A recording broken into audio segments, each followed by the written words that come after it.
what would you pick out as the main items?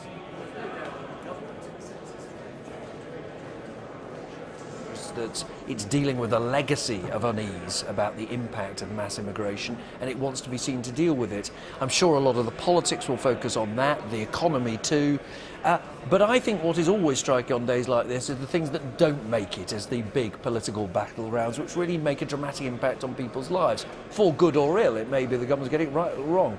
Childcare, pensions reform, social care reform, these are things, consumer rights, only in the draft bill now, these are things that will make a real difference to people and may not be the turf on which elections are fought. What is going to be, I mean, as we look ahead, to 10, 12 months, what is going to dominate political debate from this list? Or is it going to be dominated by things, as you suggest, that are not in it, not least our relationship with the European Union, for example? Not least that, not least the economy. I mean, it will still be the economy, won't it? The argument in politics from now to the general election will still be, are Labour right to say if they cut too far too fast and it's not working, the economy isn't growing, or is the government able to say, no, it was slower than we thought, but it is beginning to work? And in a sense, a day like this can't capture that. The government has got some measures in it here that it thinks will make a big long-term change. High Speed 2 could be a dramatic change to the structure of Britain. It was something at one stage that all parties supported. It is something we'll look back on in 30 years, as I say, for good or ill. There are some deregulation measures and so on. But I think government ministers wouldn't claim that bills are the way, that new laws are the way that you get an economy growing. I don't think Labour would claim that either. They would claim there are budgetary measures that could be taken, but they're not essentially about new laws, but of course that will carry on dominating politics. So for viewers watching, Michael Fallon, who are thinking, OK, what is there a dominant theme from this Queen's speech? What are you saying to voters today in terms of your ambitions and your plans? Is it a series of measures, none of which emerges as the prime one, or would you point us to one in particular? Is it immigration? Well, we've seen, as expected, some of those long-term things like reforming pensions and making sure that if you go into care, you don't have to sell your home. Things that really should have been tackled a while ago and are now being tackled. But there are also their immediate measures to, for example, to make it easier to employ people. The employment allowance that will start next April, so it'll be much easier for shops and small businesses, cheaper for them to take on people. That will have an immediate effect on the economy. And also there are measures there to help consumers. There are measures of consumer redress to help people who are vulnerable to be placed on the cheapest energy tariff. That's very important. So there are immediate measures and some long-term measures. But I think you'll see across the piece some 15 bills. This is still a government with plenty of energy and plenty of reforms that it wants to carry through to make sure this country really is fit for the challenges that lie ahead of us. All right.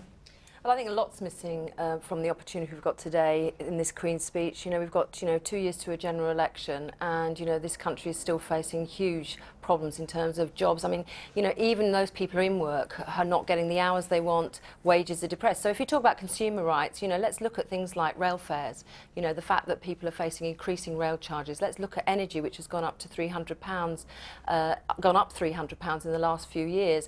And there's nothing in this Queen's speech about reforming the energy market and giving tougher powers.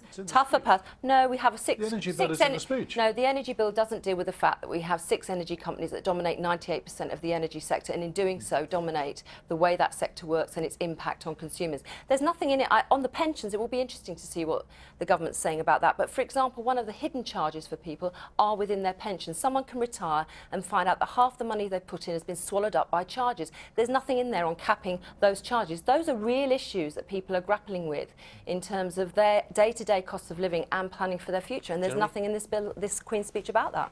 I think it's significant that the Queen started the speech by talking about the economy. I think the rationale for the coalition in 2010, after no party won an overall majority, was to try and get to grips with the deficit, to try and get the economy back on its feet again.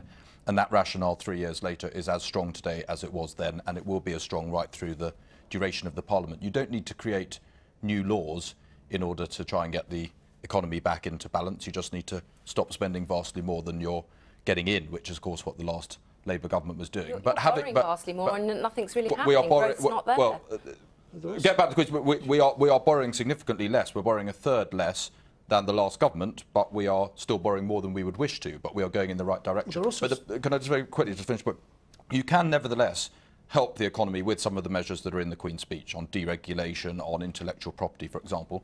And the other point is it's not just about the economy. That is the central mission, the objective of this government. But I think at the same time we have to have a longer-term view about the type of country we want to live in. And those are the type of points that Michael was making about long-term care, the problems that people have, families have when they have a very elderly relative who has to sell their home, pensions reform. Those sorts of measures are about creating a fairer, more decent society as well as fixing the economy at the same time. Look, I think social care is vitally important. We know at the moment that, you know, something like, you know, £18 million a month extra is being spent in the NHS because fewer people are being discharged from hospital because the care isn't there for them. And that's why we've said we've got to get greater integration between care outside of hospitals and the care within. I think that can provide a better service and also reduce costs overall. But it's also about trying to address some of the issues now in terms of jobs. There's nothing in there for young people in terms of jobs guarantee or those in long-term unemployment. That's just not there in this Queen's speech. Queen and the Duke of Edinburgh preparing to leave the palace, having